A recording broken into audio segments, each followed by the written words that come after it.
Blog Talk Radio. Boa noite, meus amigos. Estamos aqui de volta. Iniciamos nosso programa, invocando novamente a Santíssima Virgem Maria e o Santo Padre Pio de Pietrelcina, para que intercedam junto a Deus, para que não se cometa nenhuma injustiça nesse programa. Falar em justiça, está aqui, recebo da Associação Vilas da Penha, Eduardo Mazer, presidente da Associação dos Moradores do Condomínio Residencial Vilas da Penha, uma comunicação aqui, seguinte: através da justiça vencemos a primeira briga contra um dos tentáculos do Partido da Estrela. Essa vitória fechará essa enganação chamada Bancoop, ligada ao Sr. Berzoini e ao PT. No mais, trará à tona todas as falcatruas dessa turma para conseguir dinheiro para comprar outros deputados, pessoas e consciências. Aqui inicia uma verdadeira revolução nesse país. Inicia a revolução dos homens honestos e íntegros em busca de justiça e cidadania. Muito bem, Sr. Eduardo Mazer, é assim que se faz. Eu sempre achei que a justiça é um dos recursos mais formidáveis à disposição do cidadão. Às vezes não adianta você ficar falando, berrando, você tem que agir. E o instrumento normal de ação, numa democracia, só tem dois, na verdade. Ou você vai pela militância política ou você vai pela justiça. A militância política requer muito dinheiro, a justiça requer um pouco menos. Então, é o recurso do cidadão. Parabéns, Eduardo Mazer, parabéns, moradores do Condomínio Residencial Vilas da Penha. Também aqui outra carta notável que eu recebi aqui, do Alexandre Ribeiro. Carlos Olavo, peço umas informações se as tiver. Existe algum serviço de recrutamento de estrangeiros para lutar pelo governo da Colômbia ou de Israel? Não sei se vier ao caso dizer, mas avaliando-me, entendo que não me resta outra maneira de servir o que é bom, a não ser como soldado. Alexandre, eu não sei responder a sua pergunta, mas você está de parabéns. É um negócio fabuloso. Quer dizer, no Brasil todo mundo está procurando um lugar para se encostar, para se esconder, está procurando alguma comedeira, algum tipo de, como é que se diz, de proteção e conforto, e você está procurando uma encrenca a serviço do bem. Eu vou pesquisar esse negócio para você, Alexandre, não garanto que vai conseguir, mas tinha que ler a sua carta aqui, porque, olha, aí um brasileiro notável, Alexandre Ribeiro. Né? Aqui também, bom, tem uma carta aqui do Felipe Davi, que é muito importante essa carta, eu vou ler depois, mas primeiro eu quero comentar esse negócio. O senhor presidente da República disse que o prêmio Urso de Ouro, dado ao filme Tropa de Elite, vai projetar outro Brasil. Olha aqui, vai projetar os problemas do Brasil, mas também vai projetar as deficiências, vai mostrar para todo mundo que o Brasil não é apenas um país com lado ruim. O Brasil tem coisas ruins, o Brasil tem coisas boas, como qualquer país do mundo. Fala, bom, não é bem assim, né, senhor presidente? Primeiro, o filme é muito bem feito, ninguém nega, mas o filme só mostra merda, tá certo? E, na verdade, esse prêmio deveria ir para o senhor, porque se o rapaz, o tal do Padilha, é autor do filme, o senhor é autor da merda. Não é só o senhor, também não vamos fazer injustiça, tá certo? O seu antecessor, Fernando Henrique Cardoso, também foi maravilhoso. Eu me lembro do ministro dele, o Zé Gregóri, né, toda hora passando a mão na cabeça de bandido, né, soltando sequestrador, né, mudando... tinha aquela lei que a aeronáutica podia abater avião de narcotraficante na Amazônia. O Zé Gregório sentou em cima dessa lei durante 8 anos, não deixou passar. Quer dizer, passavam os aviões dos narcotraficantes, né? Narcotraficantes, contrabandistas, tudo que não presta passava. Agora, a lei não passava, né? Depois parece que passou, mas também tem uma certa dificuldade para poder aplicar a lei. É um problema que esse negócio já vai fazer, vão completar 16 anos nessa lenga-lenga, né? Enquanto isso, os aviões continuam passando, né? Agora, aqui eu tenho uma estatística, né, feita aqui pela Associação Brasileira de Jornalismo Investigativo, ABRAGE, que mostra, né, a evolução da arte do homicídio no Brasil. No Brasil não é só o cinema que evolui. A arte do homicídio evolui muito mais. Porque aqui, em 1980, 1979, 80, o Brasil tinha 10, 12 mil homicídios por ano. Já era muito. Era dobro dos Estados Unidos. Porque os Estados Unidos hoje tem 10 mil por ano, num país que tem o dobro da população do Brasil. E o pessoal aqui está assustado. Acha que 10 mil por ano é muita coisa. Tá certo? Então todo mundo está estudando o assunto, debatendo toda hora, ver o que precisa fazer. Tá certo? Agora, no Brasil, estava na base do 10, 12 mil em 1980. E daí, assim, enquanto durou a maldita ditadura, cresceu um pouquinho, né? Mas depois que veio a tal da democracia, que veio, né, a Constituição Cidadã do senhor Ulisses Guimarães, o negócio assim subiu, parece um foguete. Olhe lá, né, na página da www.abrage.org.br. O VUP, né, até passar o limite dos 50 mil homicídios por ano, né, em 2003, segundo ano do mandato do senhor Lula, né. E no ano seguinte baixou assim um tiquinho, mas ainda continua na base dos 50 mil. Agora, o mais bonito é o seguinte, é que esse pessoal todo que fica dizendo que não, a criminalidade é causada pela miséria, as pessoas vão né, traficar cocaína porque elas não têm emprego, coitadinha, não têm o que comer, então o sujeito tem que comprar um fuzil AR-15, né, uma metralhadora Uzi, né, e 1 tonelada de cocaína, porque ele não tem dinheiro para comprar feijão, então ele tem que comprar tudo isso, coitado, né? Comprar cocaína, comprar metralhadora, comprar fuzil e vender cocaína na praça, né? Então, é claro que essa teoria de que a miséria causa criminalidade, isso é uma empulhação, mas uma empulhação total. E olha aqui, olha que beleza, se você pegar aqui, né, em 1996, né, as regiões sul e sudeste somadas tinham 67% dos homicídios. O resto é dividido centro-oeste, norte, nordeste. Quer dizer, as regiões mais pobres é onde se mata menos. A gente começa a ganhar dinheiro. Eu tenho ouvido dizendo que você não pode dar dinheiro na mão de idiota. Tá vendo? Põe dinheiro na mão do cretino, ele começa a fazer merda. Tá vendo? Então, o que causa a criminalidade não é a miséria. Não é a miséria de maneira alguma. Isso se confirma mais ainda. Estatística depois, comparando 2005. Né? Somando aqui região sul e sudeste, também vai dar aqui 57%. O resto divide aqui no Nordeste, aumentou um pouquinho. Né? Mas ninguém vai dizer que o Nordeste ficou mais pobre nos últimos anos. O Nordeste progrediu nos últimos anos. Então, a criminalidade aumenta na medida em que você tem um crescimento econômico, tá certo? Numa sociedade anômica, numa sociedade onde você não tem uma unidade cultural, moral e religiosa, que é a condição básica da convivência humana. Né? Quando Deus escreveu aquele mandamento, né? Ama teu próximo como a ti mesmo, ele não está querendo dizer que isso é só uma coisa que você deve fazer, que é bom fazer. Não, ele está dizendo que isso é uma realidade. Ele está querendo dizer que o amor ao próximo é a base real da sociedade humana. Tá certo? Eu, agora que estou vivendo aqui nos Estados Unidos, eu entendo isso, porque aqui a gente vê, tá certo, o amor ao próximo funcionando no dia a dia. É uma coisa que existe realmente. Os caras aqui têm um instinto de ajudar o próximo, um instinto de solidário. Aí no Brasil, não. Aí no Brasil só tem esse instinto quando tem uma campanha na televisão. Né? Aparece lá a Hebe Camargo, o Lula, né? O Zezé de Camargo e Luciano, dizendo, não, nós precisamos aqui socorrer as vítimas não sei do que, daí todo mundo derrama toneladas de lágrimas, né?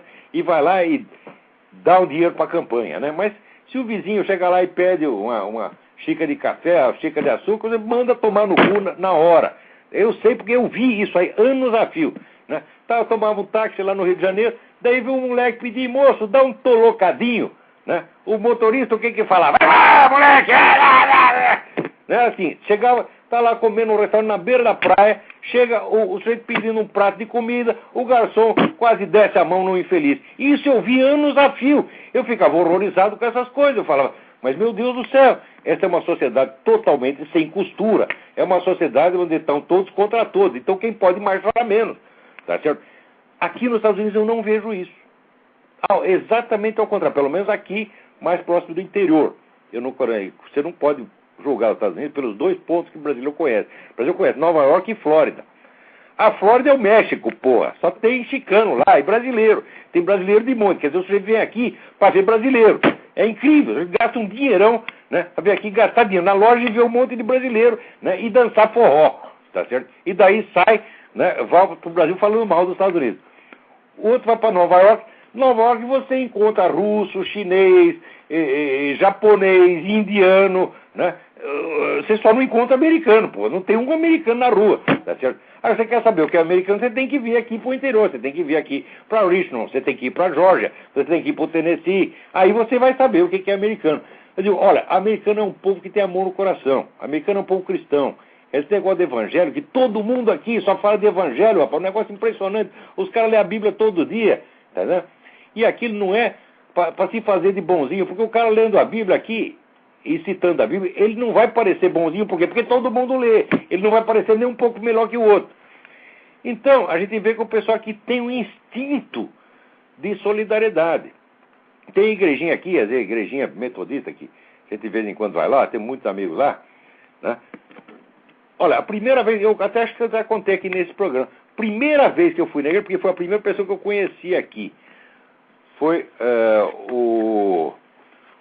o pastor Simmons. O pastor Simmons era gerente do banco. Eu fui lá para ver o negócio do banco, daí tinha lá um homem gordinho, baixinho, falou, eu sou também pastor da igreja, você vai na igreja. Fui lá.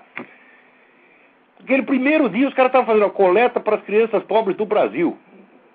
Você imagina aqui, isso aqui é periferia de Richmond, é uma vilinha, né, da periferia de Richmond. Nunca passou um brasileiro, primeira vez que eles viram um brasileiro fui eu, né? Nem sabia o que era, não sabia distinguir se aquilo era gente, se era extraterrestre, que coisa que era. Estavam lá fazendo campanha para as crianças do Brasil, tá certo?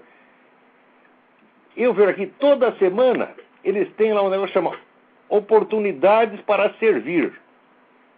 E metade da igreja vai lá costurar roupinha para criança pobre, vai fazer comidinha para os desabrigados.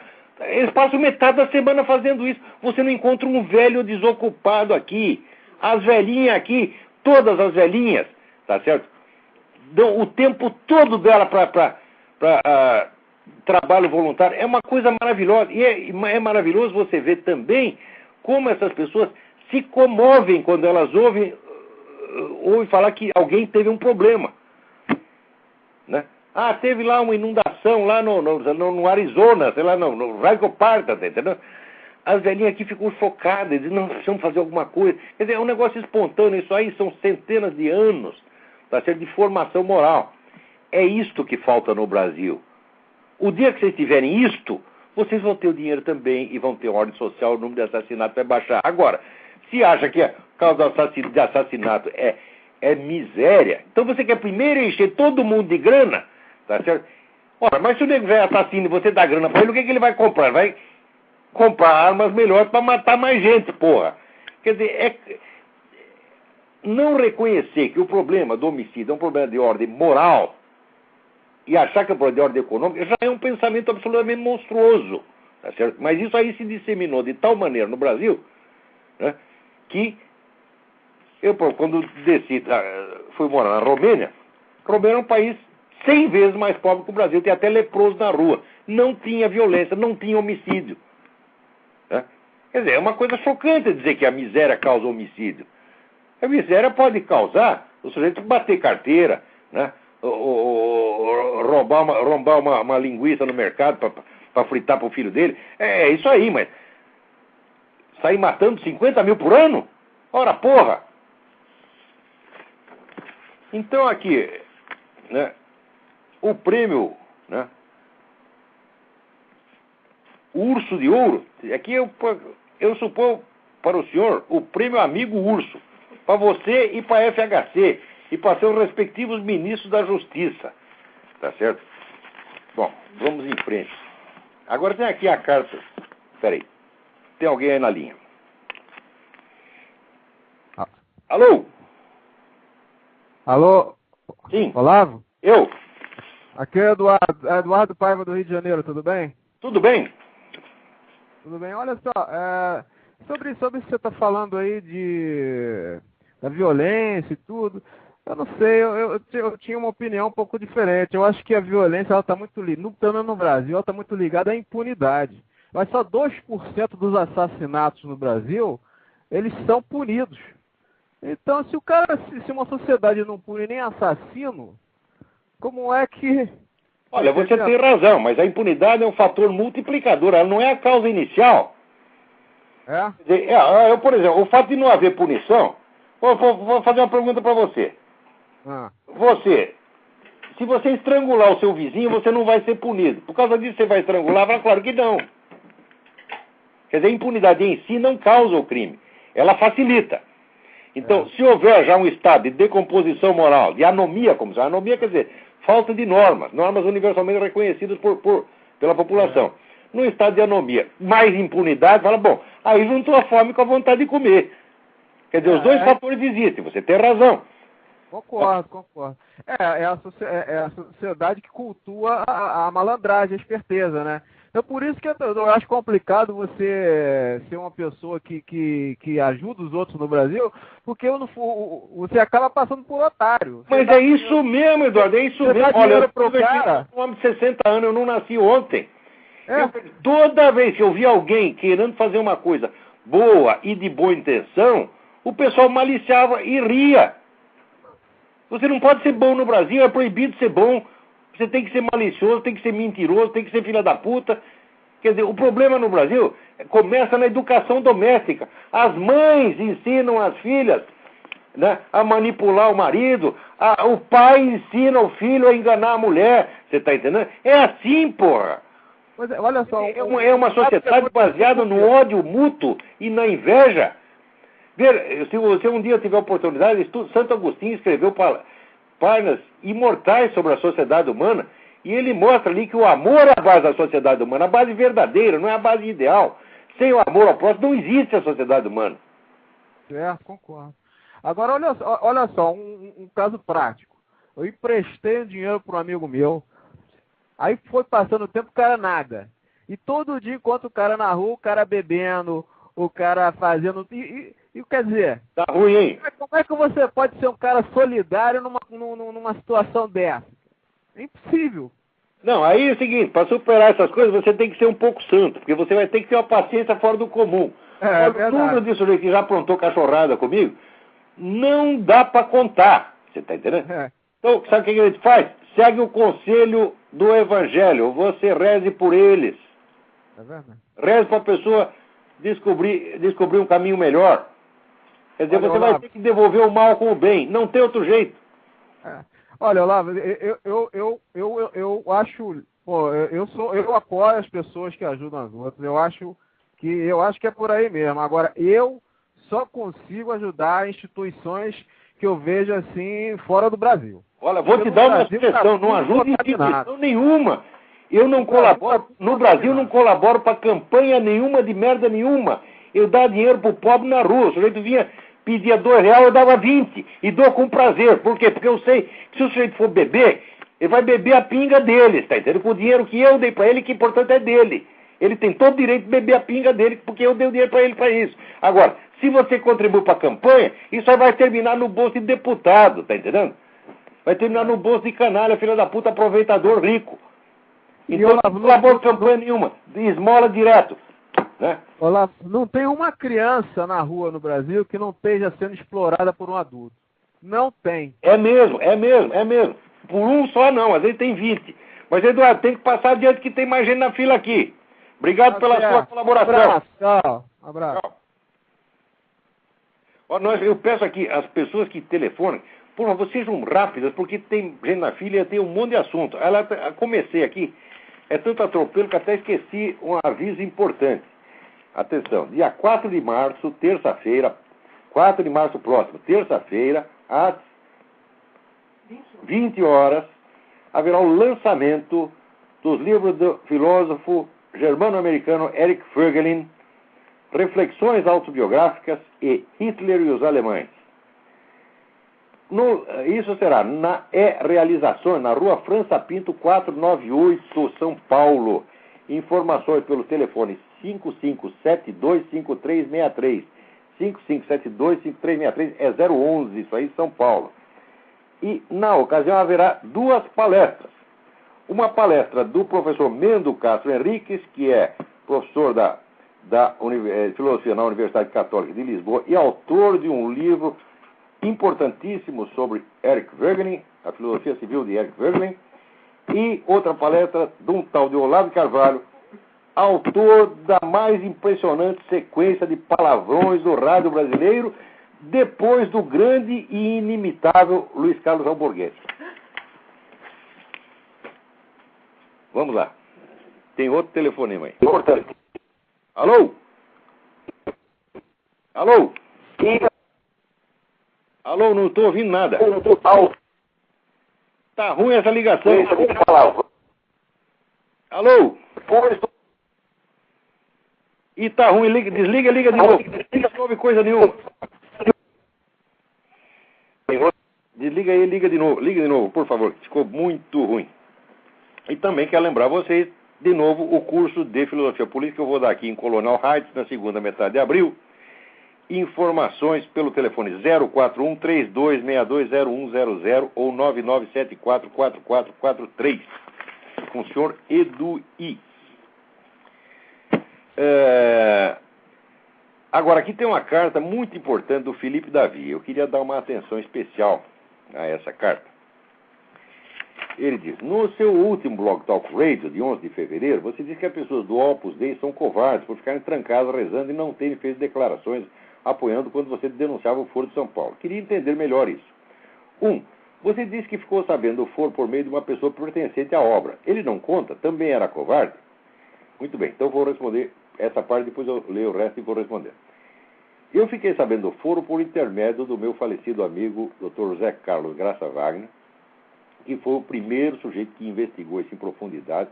Ele tinha um quarto da casa dele cheio de documentação sobre o Foro de São Paulo. E foi justamente com essa experiência que eu fiquei mal impressionado, não com o Opus Dei em geral. Tenho o maior respeito pelo Opus Dei, acho uma coisa magnífica, foi uma coisa fundada por um homem santo, tá certo? Eu jamais falaria mal da Opus Dei enquanto tal. Eu posso falar mal da conduta, tá certo, de alguns dirigentes ou representantes, nem sei de todos, mas pessoas que publicamente representam a Opus Dei no Brasil, tá certo? Eu não acho que elas estão fazendo coisa errada, eu acho que elas estão fazendo pouca coisa certa, tá certo? E comecei a achar isso justamente graças a esse fato, vamos dizer, dessa experiência que eu tive com o Dr. Graça Wagner. Porque esse homem, durante 10 anos, pesquisou e descobriu tudo sobre o Foro de São Paulo, tá certo? E ele queria escrever um livro sobre isso e queria divulgar a coisa. Ele não teve ajuda nenhuma de ninguém. A partir do momento que ele deu uma entrevista a respeito no Diário Las Américas, aqui em Miami, falando do Foro de São Paulo e da conexão possível entre o Foro de São Paulo e o tal do Diálogo Interamericano, que é o think tank do Partido Democrata, a vida dele virou caos, tá certo? Houve uma montanha de processos. Ele era um homem rico, perdeu tudo que tinha, ficou na merda total, tá certo? E vamos dizer, o tempo todo dele, a advocacia, o escritório da advocacia dele tinha um cliente único que era ele mesmo, tá certo? Então ficava o tempo todo se defendendo de processo, ele já era velho, ele e a mulher, os dois velhinhos, foram ficando doente, pum, morreu, tá certo? Ora, o material que ele tinha já era suficiente para que se divulgasse tudo sobre o Foro de São Paulo em 1995. Ele me pediu a minha ajuda, tá certo? Numa época eu estava viajando para a Romênia, então eu não podia fazer o livro com ele. Mas eu acreditava que, com o círculo de relações que ele tinha, inclusive no Opus Dei, alguém iria ajudar e que aquilo em breve seria divulgado. Nada. Silêncio total. Quer dizer, como é que permite, como é que deixa um homem desse sozinho? José Carlos Graça Wagner foi um herói nacional. É um sujeito maravilhoso. Tá certo? É uma das pessoas de maior respeito que eu conheci na minha vida. Tá entendendo? E tudo que eu estou fazendo é divulgar os negócios do Foro de São Paulo, tal, em parte, vamos dizer, é homenagem póstuma a esse grande amigo que eu tive. Tá certo? Agora, o pessoal da Opus Dei deixou ele falando sozinho. Já era para o Brasil inteiro saber. Ora, tem muita gente da Opus Dei que escreve em jornal. Se 3 desses colunistas começassem a falar, na época que eu falei, ou na época que eu falei, ou até antes, que eles têm obrigação de falar antes, tá certo? A coisa teria sido estourada há muito tempo. E te digo mais, Lula não teria sequer chegado à presidência. Tá certo? Daí também prossegue aqui o Felipe Davi. Quem deveria fazer declarações onde? Em que veículo de comunicação? Estou lhe dizendo. Eu conheço 4 ou 5 colunistas da mídia que pertencem ao Opus Dei. Tem gente na alta direção de jornais que pertence ao Opus Dei. Não posso dar nome, porque não me cabe meter na vida da pessoa. Mas te garanto que tem no Globo, que tem na Folha, isso aí tem. Procura que você acha. Então, não divulgaram isso porque não quiseram, porque são cagões. Tá certo? Por quê? Que são ignorantes e incompetentes, eu não posso acreditar. Espera aí, deixa eu atender um telefonema aqui. Vou parar, depois eu volto. Alô? Alô? Alô? Ih, esse telefone tá ruim hoje, não se ouve nada. Desliga aí, não deu. Vou continuar aqui com a carta do Felipe Davi.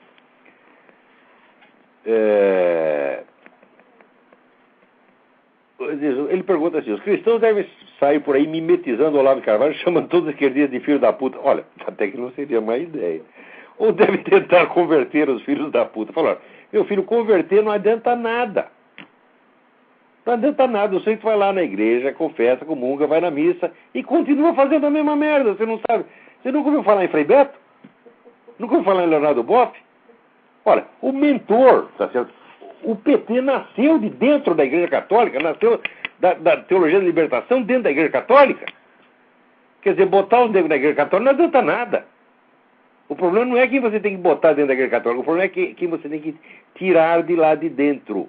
O que está faltando não são conversões, são excomunhões. Você está entendendo? Botar um monte de gente para fora. Tá certo? Porque senão isso vira um bordel como já virou.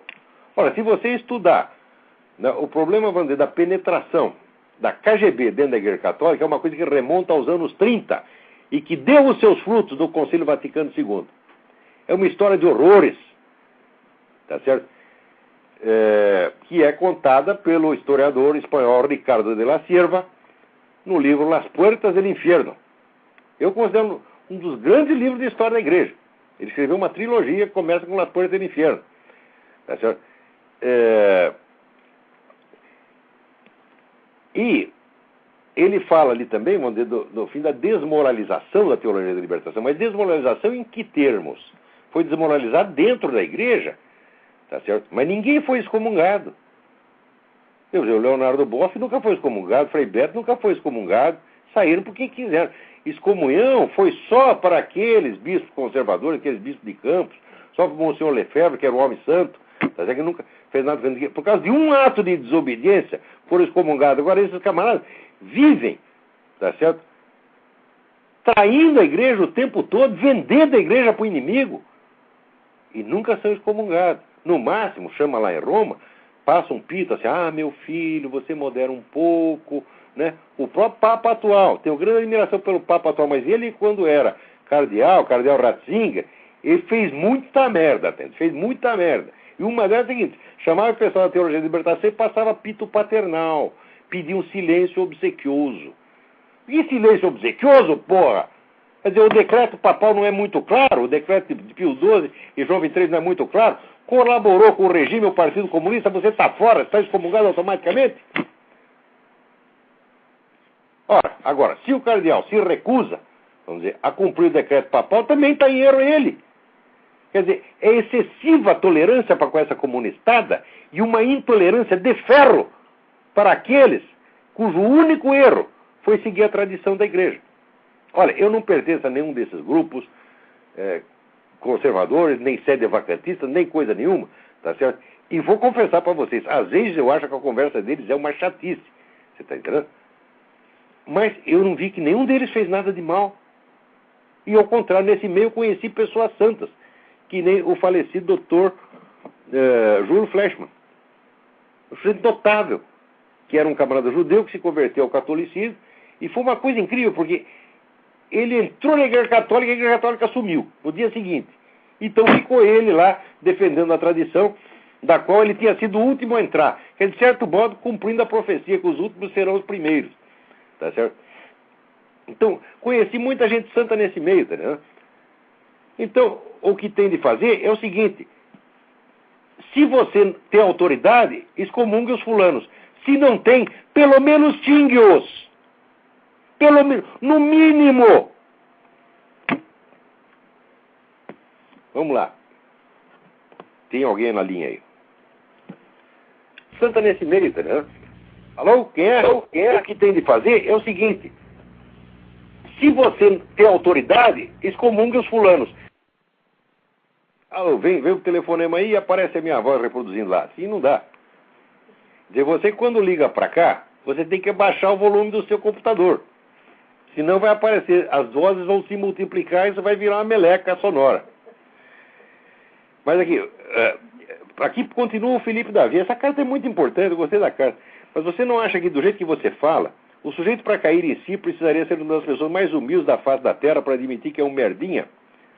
Olha, eu não sei, eu me inspirei no meu amigo, né? Tem um amigo chamado Otto, quando era jovem, que ele, quando brigava com alguém, ele batia no sujeito e falava assim, confessa que é um bosta, e continuava batendo. Olha, todos sempre confessaram, nunca falhou. Então, isso aí deve funcionar. Outra coisa, o problema desses caras não está no nível da crença, das ideias, está no nível do orgulho pessoal, psicótico. Porque eles acham que são santos, eles acham que são maravilhosos, eles são dignos da admiração universal. Se você começa a conversar com eles, né, na base de passar a mão na cabeça e ser bonzinho, você está confirmando os camaradas na sua loucura. Você tem que acordar os caras da loucura, mostrar que eles não são nada. Você tem que humilhá-los. Não tem outro jeito. É a única maneira de você quebrar o orgulho do sujeito é você humilhá-lo. Então qual é a maneira de humilhar? Você mostrar para ele que você não o respeita de maneira alguma. Que nem eu fiz lá no Rio Grande, com o senador Henrique Fontana, dizendo, o senhor está desrespeitando o nosso governador. Eu falei, mas eu não o respeito mesmo. O sujeito diz que é campeão de masturbação e quer que eu o respeite, quer que eu lhe dê uma taça. Que porcaria é essa? Né? Então, nós temos que mostrar para essas pessoas a sua insignificância, a sua miséria humana, que é miséria igual a nossa. Nós não somos melhores do que eles. A única diferença entre nós e eles é o seguinte, nós sabemos que nós somos os coitados, os pecadores, os infelizes. Eles não, eles acham que eles são santos. O que nós temos que fazer? Temos que estourar o balão, minha gente. Então você é um bosta mesmo. Você está entendendo? Vamos lá. Agora, pergunta aqui o Felipe, né? Será a única forma de eu lutar? Claro que não, deve ter outras muito mais inventivas do que a minha. Agora, eu não vejo ninguém lutando. O problema nosso não é a variedade de formas de luta, tá certo? Só que eu vejo lutando é meia dúzia de pessoas que estão na internet. E sem contar o Reinaldo Azevedo, o Diogo Mainardi, tá? É sempre a mesma meia dúzia. Agora, existe uma grande diferença, mesmo nesses movimentos que começam a surgir, movimentos de ordem conservador, liberal, até que começam a proliferar no Brasil, mesmo aí eu vejo uma grande diferença. O pessoal da esquerda, se você rastrear a história do PT e dos outros partidos de esquerda, você vai ver que esses partidos chegaram a ser o que são, graças a milhares de militantes anônimos que deram seu tempo, seu dinheiro, seu esforço e sua vida sem nunca esperar receber nada para si. São milhares de pessoas. Eu conheci muitas pessoas assim no antigo Partido Comunista Brasileiro, tá? Tem outras organizações de esquerda, né? Pessoas de origem operária, agricultor, empregadia doméstica, tá certo? Essa gente obedecia, fazia o trabalho que precisava fazer, fazia a parte sua do serviço, a parte anônima do serviço e nunca esperava nada. Agora, toda essa turma liberal que começa a aparecer, tá certo? Eu só vejo moleque querendo brilhar. É muito chefe e pouco índio. Você está entendendo? Todo mundo virou intelectual de repente. Até o Rodrigo Constantino acha que é intelectual. Fala, durma-se com um barulho desse. Quer dizer, o Rodrigo Constantino seria um sujeito bom para fazer panfletagem porta de fábrica, tá certo? Para ser um tarefeiro, como se chamava no Partido Comunista, tá certo? A militância conservadora e liberal também precisa de tarefeiro, mas ninguém quer ser tarefeiro. Só tem intelectual. Né? Mais ainda, um monte de moleque que vê na chegada dessas ideias novas, que o sujeito leu lá nos meus artigos, pega 2, 3 ideias ali, descobre um filão, e ele vai explorar aquele filão para subir na vida. né? Geralmente, sabe, moleques de 30 anos, que ainda estão morando na casa da mãe, e fala, oba, aqui é a oportunidade, né, de eu sair da casa da minha mãe, eu vou dar um curso desse negócio aí, vou falar disso aí. Então começa a se autopromover, porra. Né? Lendo essas coisas, vamos dizer, imediatamente começando, vamos dizer, a usar como autopropaganda. Sem meditar a coisa profundamente, sem ter um pensamento responsável. Quer dizer, eu vejo isso acontecer. Eu vejo, não é isso que a gente precisa fazer. Tá certo? No mínimo, veja, a causa conservadora e liberal, ela é moralmente superior à do socialismo. Por quê? Porque ela não é uma mentira. Tá certo? Mas as pessoas que estão envolvidas, tá certo, não são necessariamente melhores. E, na verdade, se você comparar, são muito piores. Porque hoje você pode ver muita gente do PT enchendo os bolsos de dinheiro, né? A turma do MST, né? Nadando em verba pública, etc, etc. Mas durante 40 anos esse pessoal se esforçou sem esperar nada. Eu conheço muita gente que, acreditando em socialismo, deu a vida, deu o seu tempo, deu o dinheiro que não tinha. Não tinha o tal do dízimo partidário, que o senhor dava 10%. Né? Essa gente dava dinheiro. Agora, se você pega o pessoal conservador, liberal, empresário, vou contar uma coisa para vocês. Em 1995, 96, eu inventei uma pesquisa, bolei uma pesquisa, fiz um projeto de pesquisa para comprovar por todos os meios científicos existentes a presença do viés esquerdista na mídia nacional. Era uma coisa facílima de comprovar cientificamente pelos mesmos métodos que são usados aqui pelo Media Research Center. Tá certo? Que é análise semântica do vocabulário e centimetragem. Bastava isso. Tá certo? Só que precisava uma equipe para fazer. E eu não podia fazer pessoalmente. Procurei tudo quanto é jeito, uma verbinha para fazer a pesquisa. Eu nunca consegui. Né? E também propus uma história, vamos dizer, da Revolução Cultural do Brasil, que também seria uma pesquisa envolvendo várias pessoas. Também não consegui. Depois apareceu o meu projeto o Centro de Estudos Ibn Khaldun, que era um estudo abrangente sobre a estratégia esquerdista no continente, feito por 12 pessoas que eram os maiores estudiosos da área. Tá certo? Houve dinheiro durante um tempo graças a um abnegado empresário lá do Paraná. Então acabou o dinheiro. Ou um sujeito tentou fazer alguma coisa. Note bem. Agora, e dinheiro para o PT? Né? Sempre sobrou. E dinheiro também para picaretagem liberal, para oba-oba liberal. Eu vejo aparecer aí instituições, institutos das mesmas pessoas que 5 anos atrás me pediam para parar de falar do Foro de São Paulo. As mesmíssimas pessoas agora estão posando aí de os grandes representantes do movimento liberal. Vocês são, né, representantes, é de vocês mesmos, do seu bolso, da sua vaidade. Tá certo? Então, se querem fazer um movimento conservador liberal sério, vamos parar com isso, gente. Tá certo? Então, o Davi tem razão. Quer dizer, não é uma coisa de você sair alardeando, não. Realmente você tem que se preparar. Mas quando eu critico o silêncio, não é de pessoas jovens. São de homens da minha idade, homens de 50, 60, 70 anos. Tá certo? Que deixaram lá o Zé Carlos Graça Wagner na mão, quando ele precisava de ajuda. Quem é? Alô, quem é? Alô? Alô? Olá, aqui é Eduardo. Eduardo, oi. Olha só, Eduardo ou outro? qual é a tua leitura sobre a independência do Kosovo e a relação dos países em relação a essa independência? O governo brasileiro não já emitiu uma nota dizendo que para poder dar nenhum palpite que vale a pena de ser ouvido. A minha opinião aí vale tanto quanto qualquer outro. Quando eu estudei o assunto, eu digo, olha, eu conheço e vou opinar com autoridade. Agora, se eu não conheço, esse assunto é complicado e requer um estudo específico. Eu não fiz esse estudo. Então, tá você certo. vai me dispensar dessa. Tá legal, então um abraço. Um abraço, obrigado. Tem mais alguém aí na linha? Vamos lá. Alô? Alô? Oi,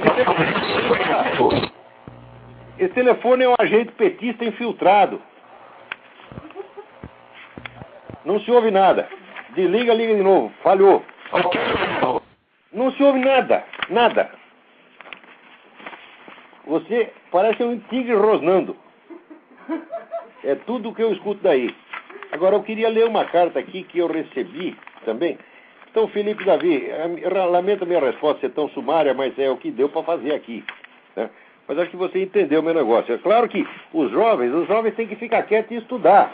Agora, o homem maduro, 40, 50, 60, tem que sair para briga, né? Agora aqui, Padre Eduardo, aqui. Querido Olavo de Carvalho, Padre José Eduardo, envio-lhe uma das manifestações vergonhosas católicas pelo direito de decidir. A cegueira pertinaz dessas senhoras, se é que merece esse nome, é realmente doentia. Talvez devesse lembrar, como bem recordou o Papa Bento XVI na última semana, que o inferno existe e não está vazio. Não está não, está cheinho. Né? Está cheinho de que eles já estão requerendo lá um pedaço da Amazônia. Para caber mais um pouco lá. Então, ele me manda aqui um documento dessas senhoras que elas insistem com esta coisa de dizer que são católicas. Olha, o sujeito pode se declarar católico por intenção, né? Então, embora não frequente a igreja, né? Não esteja, embora a sua conduta externa não seja nada de católico, ele pode ser católico no seu coração, tá certo? E isso, para Deus, é muito importante, tá certo? Porém, quando você documentadamente sabe que este grupo, tá certo, é satanista praticante, então chamar católico passa a ser um estelionato. Isso é exploração da boa-fé popular. O lugar dessas senhoras é na cadeia, senhoras, senhoritas, ou seja lá o que for. Tá certo? Isso aqui é um bando de filho da puta, tá entendendo? Vigarista.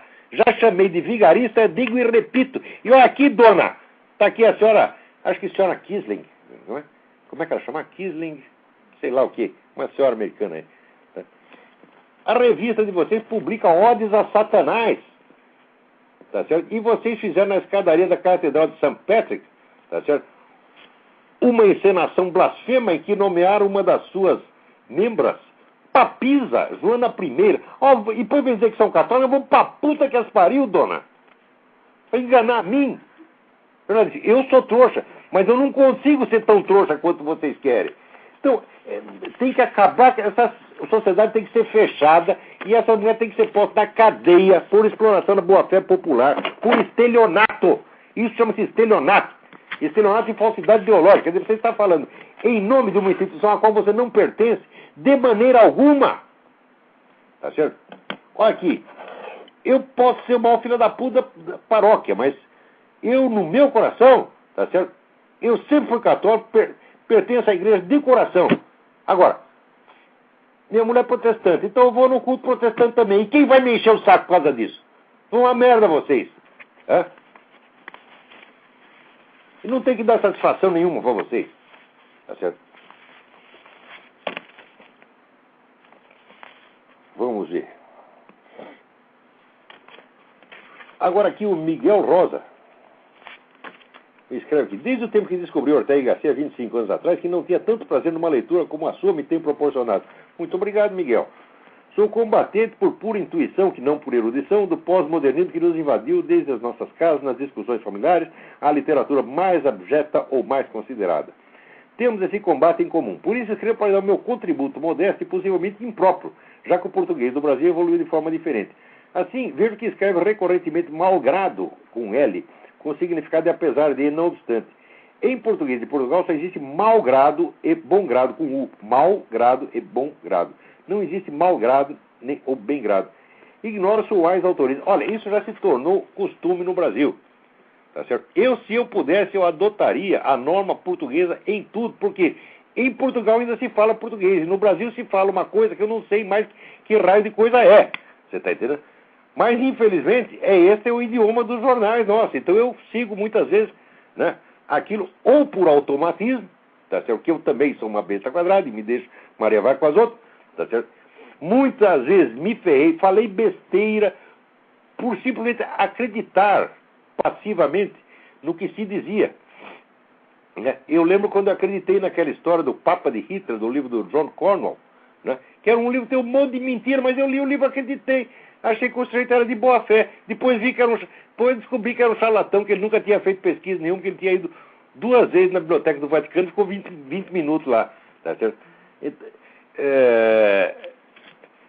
Também, né, aquele tal do Júlio Chiavenato, que fez aquela pesquisa sobre a Guerra do Paraguai, falava horrores do governo imperial do Brasil. Horrores. Eu li aquilo, fiquei impressionadinho, de cabelo em pé. Acreditei naquela merda toda. Daí apareceu um outro historiador que fez o livro, esqueci o nome do outro historiador, o livro chamado Maldita Guerra, em que ele fazia o reexame de cada coisa, a afirmação do Chiavenato, e era tudo furado, tudo mentira, tudo propaganda.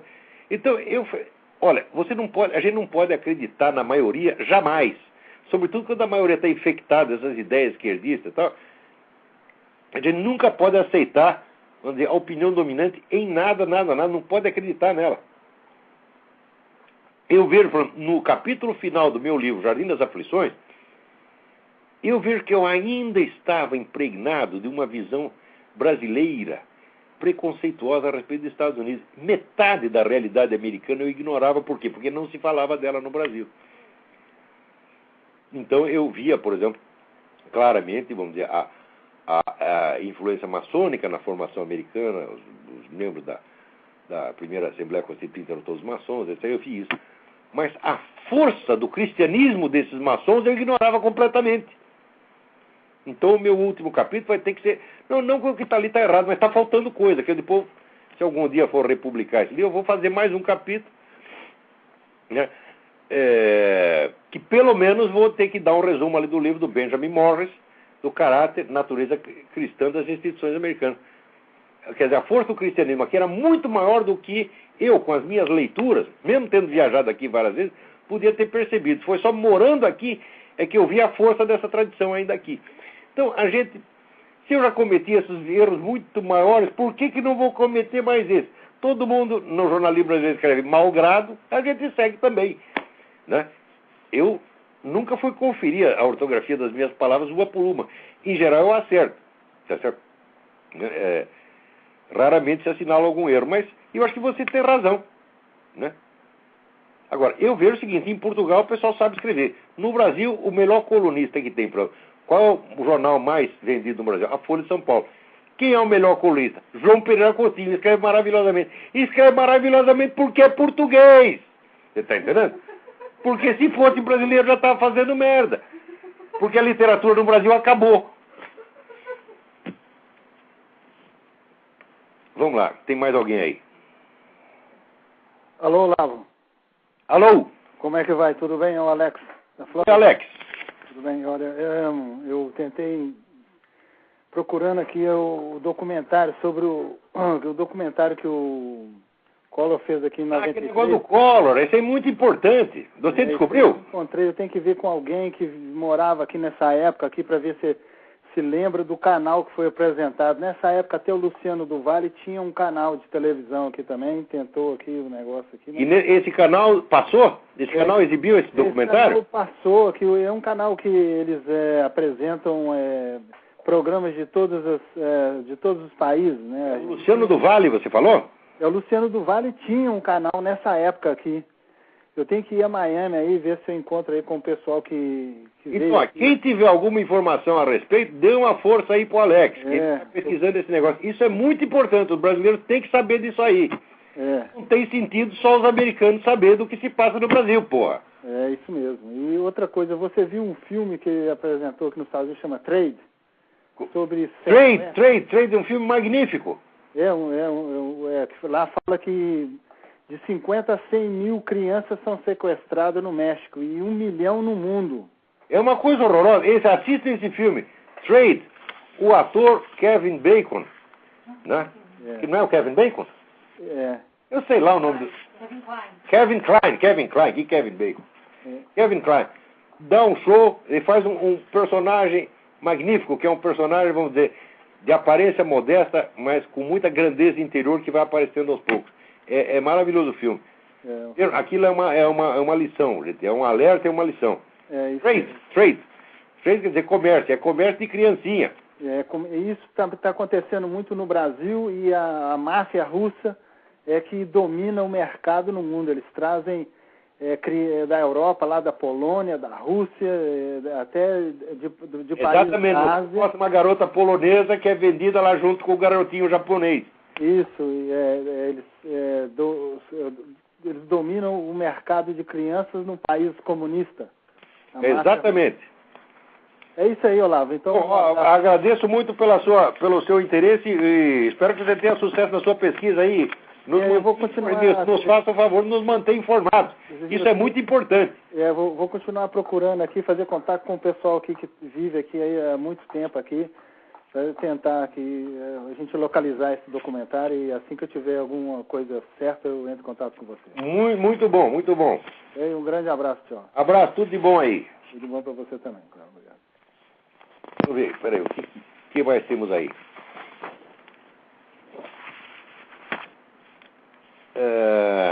Olha aqui, o Cassiano me manda aqui um lembrete muito importante, em que ele fala de um discurso de Lenin, de 29 de junho de 1913, em que o Lenin, né, fala do aborto, e diz que o aborto é um dos sinais da decadência capitalista. Você vê como é que é esse pessoal revolucionário, né? Eles usam tudo. Quer dizer, é por isso que eu digo que você não pode captar a natureza da ideologia revolucionária só pelo conteúdo, né, efetivo do que eles dizem. Você precisa pegar a forma de raciocínio e a estratégia de raciocínio que está por trás. Tá certo? Por quê? Você vai encontrar o comunismo vai ser ora abortista, ora anti-abortista, conforme lhe convenha. Assim como o comunismo não é nem a favor da violência, nem contra a violência. Ele não é a favor do roubo, nem contra o roubo. Tá certo? Ele pode roubar ou pode denunciar o roubo conforme lhe interesse. O movimento revolucionário não é só comunista, atenção, porque o movimento revolucionário começa muito antes do comunismo e se prolonga para além do comunismo. Hoje você tem uma forma, como disse o Papa, esse materialismo militante, esse anticristianismo militante que tem hoje aqui, é pior até do que o comunismo. Tá certo? Então, o movimento revolucionário, ele se aproveita de tudo. Quando ele vê que tem um tipo de crime que ele não está praticando no momento e que não lhe interessa, então ele acusa, né, o adversário. Agora, se aquele crime passa a lhe interessar, ele comete aquilo e continua acusando o adversário. É sempre assim. Quer dizer, esses caras são absolutamente onipotentes, eles estão por cima de tudo. Eles não têm compromisso nenhum com o que eles mesmos dizem. Quer dizer, a partir da hora que o sujeito meteu na cabeça que existe um mundo maravilhoso no futuro e que ele personifica esse mundo maravilhoso do futuro já hoje, ele passa a ter a autoridade do mundo futuro que julga o mundo presente e o mundo passado. E se coloca acima de toda a humanidade. Isso é a lógica interna do movimento revolucionário. Quer dizer, que é exatamente isso que eu tenho analisado, quer dizer, a análise da estrutura do pensamento revolucionário, não do conteúdo. O conteúdo variou muito ao longo dos tempos. O movimento revolucionário começa, vamos dizer, com heresias cristãs, tá certo? E depois vai mudando, e toda hora muda de novo. Você está entendendo? Depois, ora o movimento revolucionário quer o livre comércio, né? Ora quer a estatização completa, ele vai mudando de figura, tá? Conforme lhe interessa no momento. O que interessa é manter a merda voando. A merda não pode parar de voar, você está entendendo? Então, é isso que eles têm feito há séculos. Agora, tem um monte de trouxa que acha isso lindo, né? Então, gente, eu acho que o nosso tempo aqui... agora aqui, só para... Henrique Garcia me pergunta se eu conheço filósofo cientista português chamado Heitor Pinto. Frei Heitor Pinto, maravilhoso, um autor maravilhoso, né? Que já se aventurou comparar com... Se ele pergunta se eu já comparei a imagem da vida cristã do Frei Heitor Pinto com o Diálogo de Platão. Mas certamente, né? E aqui me pede aqui uma indicação sobre filosofia portuguesa em geral. Tá certo? Então, existe uma série de livros coordenada por um autor chamado Pedro Calafate. Pedro Calafate, que é a História do Pensamento Português. É uma série que já está em 6 volumes, um negócio maravilhoso. Lá tem tudo, tá tudo mastigadinho lá, tá certo? Agora, quando for estudar essas coisas, claro que no quinhentismo ali tem muitos personagens interessantes, como o próprio Frei Heitor Pinto. Mais recentemente tem um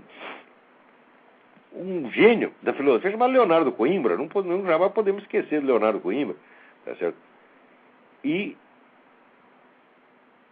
quer dizer, tem muitas pessoas interessantes ali no pensamento português. Certamente a intensidade da atividade filosófica em Portugal é uma coisa que não se compara com o Brasil. Quer dizer, os portugueses, eles pensam, eles refletem sobre sua própria história, têm uma consciência histórica profunda e um senso de responsabilidade, inclusive pelo seu próprio passado português, que é uma coisa que no Brasil é impensável. Porque no Brasil, todo mundo parece que, assim, que a história começou ontem, começou com ele, né?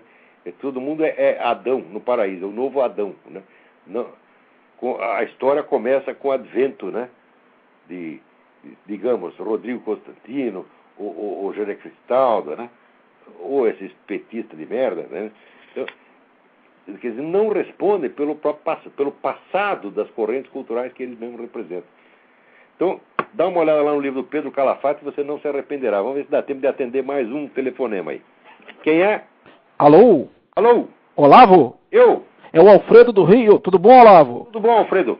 Olavo, é o seguinte, eu tô com a revista aqui, a revista Playboy do mês de fevereiro, a Playboy brasileira, e saiu uma matéria sobre a direita bossa nova. Então essa matéria, Olavo, é o seguinte, ela mostra que são filhos de velhos políticos brasileiros, né? O Rodrigo Maia, filho do César Maia, o Paulo Bornhausen, filho do senador Bornhausen, do PFL, né? O namorado da Adriane Galisteu, o Fábio Faria, o neto do ACM também, o Antônio Carlos Magalhães Neto, todos eles apontados como netos e filhos de políticos de direita. Na verdade, nenhum deles se reconhece como direita e conservador. Todos eles, na verdade, se consideram liberais no sentido de comportamento. Eles só admitem o liberalismo, o conservadorismo na questão econômica, mas comportamental, todos eles são extremamente liberais, como qualquer político de esquerda. Mas é exatamente, pessoal, vamos dizer, isso é parte integrante do movimento revolucionário, quer dizer, o pessoal que quer realizar todo o programa cultural e civilizacional da esquerda, só que quer fazê-lo pelo livre mercado. Exatamente. Eu provaria, porque Lenin também usou o livre mercado quando lhe interessou. Exatamente, Olavo. Então, quer dizer, nós não temos direita, representante de direita e conservador na nossa política brasileira, Olavo. Infelizmente. Aí é que tá. O pessoal quer conservar apenas a sua posição social. O filho, revista Playboy do mês de fevereiro brasileira, você vai ver a declaração do Paulo Bornhausen. Olha, do filho do César Maia, nós estamos a pé mesmo, Olavo. Estamos mesmo abandonados em representação política brasileira. A luta mesmo vai ser feita mesmo na internet e Tem que começar pela luta cultural e moral. Cultural, moral e religiosa. Ok. Não é no campo político ainda. No futuro será político, mas agora não. Olavo, foi um prazer te conhecer. Como o meu amigo Andrei Pleixo. Andrei Pleixo é um filósofo. O mais importante filósofo romeno. Ele era ministro das Relações Exteriores da Romênia. Uma vez ele chegou para mim, puxou num canto e disse: olha aqui, nós temos que restaurar o movimento conservador com a ressalva de que não há mais nada para conservar. Pois é, exatamente. Olavo, eu tenho aprendido muito com você nesses últimos alguns anos, há uns 3 anos para cá. É um prazer te conhecer, viu? O prazer é todo meu. Muito eu estou ligando, na verdade, do meu telefone fixo da minha residência, porque eu tentei ligar aqui de um sistema VoIP que não consegui falar com você. Era aquela ligação que você falou, deve ser um telefone, uma infiltração de algum petista, né? Mas não sou petista. Parecia um tigre, rapaz. Mas semana que vem eu vou tentar melhorar aquela ligação VoIP, mas eu estou ligando aqui do meu fixo aqui. Eu precisava falar com você. Obrigado. Um prazer e muito prazer mesmo. Um abraço. Eu peço desculpas a todos cujos e-mails não foram lidos e comentados, a todos que não conseguiram falar. A gente está fazendo o que pode, gente. Vamos continuar nos esforçando. Vamos ver o que dá. Então, muito obrigado a todos e até a semana que vem.